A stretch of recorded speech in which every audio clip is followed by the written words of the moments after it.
मां दुर्गा की छठवीं शक्ति कात्यायनी की उपासना करने से परम पद की प्राप्ति होती है। नवरात्रि में छठे दिन मां कात्यायनी की पूजा की जाती है। इनकी उपासना और आराधना से भक्तों को बढ़ी आसानी से अर्थ, धर्म, काम और मोक्ष चारों फलों की प्राप्ति होती है। उसके रोग, शोक, संताप और भय नष्ट हो जाते हैं। जन्मों के समस्त पाप भी नष्ट हो जाते हैं। इस देवी को नवरात्रि में छठे दिन पूजा जाता है। कात्य गोत्र में विश्व प्रसिद्ध महर्षि कात्यायन ने भगवती पराम्बा की उपासना की, कठिन तपस्या की। उनकी इच्छा थी कि उन्हें पुत्री प्राप्त हो।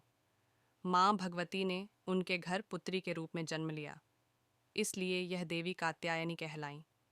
इनका गुण शोधकार्य है, इसीलिए इस वैज्ञानिक युग में कात्यायनी का महत्व सर्वाधिक हो जाता है।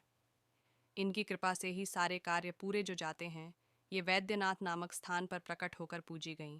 माँ कात्यायनी अमोघ फलदायिनी है। भगवान कृष्ण को पति रूप में पाने के लिए ब्रज की गोपियों ने इन्हीं की पूजा की थी।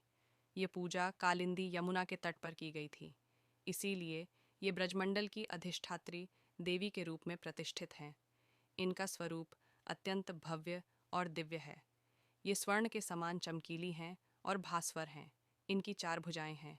दाईं तरफ का ऊपर वाला हाथ अभय मुद्रा में है तथा नीचे वाला हाथ वर मुद्रा में।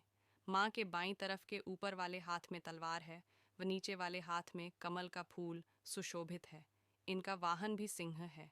इनकी उपासना और आराधना से भक्तों को बढ़ी आसानी से अर्थ, धर्म, काम और मोक्ष चारों फलों की प्राप्ति होती है।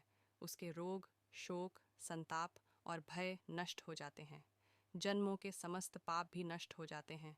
इसलिए कहा जाता है कि इस देवी की उपासना करने से परम पद की प्राप्ति होती है।